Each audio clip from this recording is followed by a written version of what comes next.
ನಮಸ್ಕಾರ. ಪ್ರಜಾರಾಜ್ಯ ಕನ್ನಡ ನ್ಯೂಸ್ಗೆ ಸ್ವಾಗತ. ನಾನು ರಾಮಗೌಡ ಪಾಟೀಲ್. ಮಾಧ್ಯಮದ ಬಂಧುಗಳೇ, ಇವತ್ತು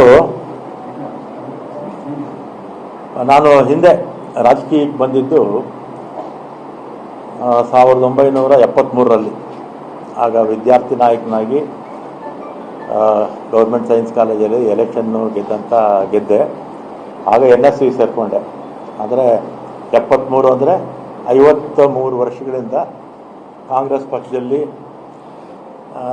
NSUಯಲ್ಲಿ ಮತ್ತು ಯೂತ್ ಕಾಂಗ್ರೆಸ್ಸು ಮತ್ತು ಬ್ಲ್ಯಾಕ್ ಅಧ್ಯಕ್ಷನಾಗಿ ಕಾರ್ಯಾಧ್ಯಕ್ಷನವರೆಗೂ ಕೂಡ ಕೆಲಸ ಮಾಡಿದ್ದೀನಿ. ಇದು ಕಾಂಗ್ರೆಸ್ ಪಕ್ಷ ನನಗೆ ಸಾಕಷ್ಟು ಅವಕಾಶಗಳನ್ನು ಕೊಟ್ಟಿದೆ.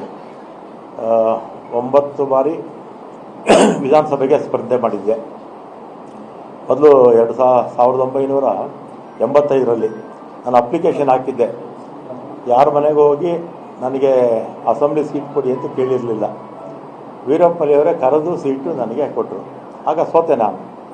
ಆಮೇಲೆ 89ರಿಂದ ಸತತವಾಗಿ 8 ಬಾರಿ ಬೆಂಗಳೂರು ನಗರದಲ್ಲಿ ಶಾಸಕನಾಗಿ ಜಯನಗರ ಮತ್ತು BTM ವಿಧಾನಸಭಾ ಕ್ಷೇತ್ರದಲ್ಲಿ ಶಾಸಕನಾಗಿ ಗೆದ್ದಿದ್ದೀನಿ. ಮೊದಲನೇ ಸಲ ವೀರಪ್ಪಲಿಯವರ ಮಂತ್ರಿಮಂಡಲದಲ್ಲಿ ಸಚಿವನಾಗಿದ್ದೆ. ಆಮೇಲೆ SM ಕೃಷ್ಣ ಅವ್ರ ಕಾಲದಲ್ಲೂ ಸಚಿವನಾಗಿದ್ದೆ. ಧರ್ಮಸಿಂಗ್ ಅವ್ರ ಕಾಲದಲ್ಲೂ ಸಚಿವನಾಗಿದ್ದೆ. ಸಿದ್ದರಾಮಯ್ಯನವರ 2 ಅವಧಿಯಲ್ಲಿ ಸಚಿವನಾಗಿದ್ದೆ. ಎಲ್ಲ ಮುಖ್ಯಮಂತ್ರಿಗಳ ಹತ್ರ ಕೂಡ ನಾನು ಯಾವತ್ತೂ ಕೂಡ ನನಗೆ ಮಂತ್ರಿ ಮಾಡಿ ಅಥವಾ ಇಂಥ ಪೋರ್ಟ್ಫೋಲಿಯೋ ಕೊಡಿ ಅಂತ ಯಾವ ಮುಖ್ಯಮಂತ್ರಿಗಳನ್ನೂ ನಾನು ಕೇಳಿರಲಿಲ್ಲ. ಆಮೇಲೆ 2023ರಲ್ಲಿ ಮುಖ್ಯಮಂತ್ರಿಗಳು ಸಿದ್ದರಾಮಯ್ಯನವರಾದರು. ಆಗ ನಾನು ಅವ್ರನ್ನ ಹೋಗಿ ನಾನೇನು ಮಿನಿಸ್ಟ್ರು ಮಾಡಿ ಅಂತ ನಾನೇನು ಕೇಳಿರಲಿಲ್ಲ. ಅವರೇ ಕರೆದು ನನ್ನ ಮಿನಿಸ್ಟ್ರು ಮಾಡಿದ್ರು. ಆಮೇಲೆ 20ನೇ ತಾರೀಕು ಪ್ರಮಾಣ ವಚನ ಆಯಿತು. 23ನೇ ತಾರೀಕು ಸುರೇಶ್, ನಮ್ಮ ಬೈತು ಸುರೇಶ್ ಈಗ ಮಂತ್ರಿಗಳಾಗಿದ್ದಾರೆ, ಅವರು ಫೋನ್ ಮಾಡಿ ಮುಖ್ಯಮಂತ್ರಿಗಳು ಮಾತಾಡಬೇಕಂತ ಬನ್ನಿ ಅಂದರು. ಕನ್ನಿಂಗ್ಹ್ಯಾಮ್ ರೋಡ್ಗೆ ಹೋದೆ. ಅಲ್ಲಿ ಮೇಲ್ಗಡೆ ಯಾರೋ ಇದ್ದರು, ಸೆಲ್ಲರಲ್ಲೇ ಪಾರ್ಕಿಂಗಲ್ಲಿ ನಾನು ಸುರೇಶ್ ಮಾತಾಡಿದ್ವಿ. ಏನು ಕರೆದಿದ್ದೇನು ಅಂತ ಕೇಳಿದೆ. ಅದಕ್ಕೆ ನಿಮಗೆ ಬೆಂಗಳೂರು ಪೋರ್ಟ್ಫೋಲಿಯೋ ಕೊಡ್ತೀನಿ ಅಂತ ಹೇಳಿದರು. ಅಷ್ಟೇ ತಾನೇ ಫೋನಲ್ಲಿ ಹೇಳಿದರೆ ಸಾಕಾಗಿತ್ತು, ಇದಕ್ಕೆ ಯಾಕೆ ಕರೆದ್ರಿ ಅಂತೇಳಿ ನಾನು ಸಿದ್ದರಾಮಯ್ಯ ಅವ್ರನ್ನ ಭೇಟಿನೂ ಮಾಡಲಿಲ್ಲ.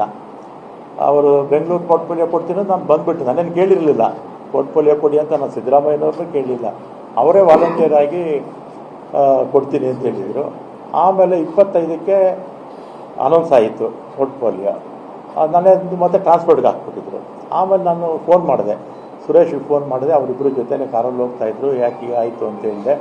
ಇದು ಬೇರೆ ಬೇರೆ ಕಾರಣಗಳಿಂದ ಇದು ಬದಲಾವಣೆ ಆಗೋಯಿತು ಅಂತ ಹೇಳಿದರು.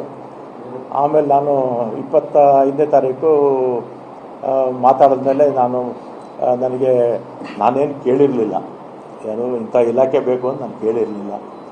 ಅವರೇ ಕರೆದು ಕೊಡ್ತೀನಿ ಅಂತ ಹೇಳಿದರು. ಆಮೇಲೆ ನಾನು ಬೇಡ, ನನ್ನ ಮಂತ್ರಿಮಂಡಲದಲ್ಲಿ ಇರೋದಿಲ್ಲ ಅಂತ ನಾನು ಹೇಳಿದೆ. ಆಮೇಲೆ ನಮ್ಮ ಈಗಿನ ಮುಖ್ಯಮಂತ್ರಿಗಳು ಯಾರು, ನಮ್ಮ ಶಿವಕುಮಾರ್ ಅವರು ಮತ್ತು ಅವರ ಸಹೋದರ DK ಸುರೇಶು, ಇವರೆಲ್ಲ ನಮ್ಮ ಮನೆಗೆ ಬಂದು 2.5 ವರ್ಷ ಆದಮೇಲೆ ನಾನೇ ಚೀಫ್ ಮಿನಿಸ್ಟರ್ ಆಗ್ತೀನಿ, ಆಗ ನಿನಗೆ ಈ ಪೋರ್ಟ್ಫೋಲಿಯೋ ಬಿಟ್ಕೊಡ್ತೀನಪ್ಪ ಅಂತ. ನಾನು ಸಾಯಂಕಾಲ 4 ಗಂಟೆವರೆಗೂ ಇದ್ದರು ನಮ್ಮ ಮನೇಲಿ, ಅಲ್ವೇನಪ್ಪ? ಸಂಜೆ 4 ಗಂಟೆವರೆಗೂ ನಮ್ಮ ಮನೇಲಿ ಇದ್ದರು. ನೀವು ಮಾಧ್ಯಮದವರೆಲ್ಲ ಇದ್ದೀರಿ ಅವತ್ತು, ಎಲ್ಲ ನಮ್ಮ ಮನೆ ಮುಂದೆನೇ ಇದ್ದರು. ನಾನು ಆಯಿತು ಅಂತ ಸುಮ್ಮನೆ ಆದೆ.